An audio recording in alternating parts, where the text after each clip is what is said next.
Tiga jenis minuman paling popular di kedai kopi tradisional. Nombor 3 paling ikonik.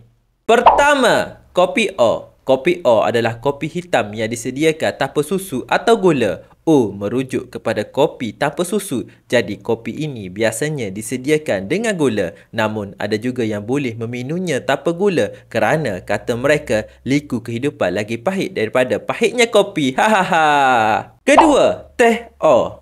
Seperti kopi O, teh O juga disediakan tanpa susu. Teh O menjadi alternatif kepada mereka yang tak boleh minum kopi. Yang tak boleh minum kopi, sila hadirkan diri dan bagi tahu sebab anda tak boleh minum kopi. Terima kasih.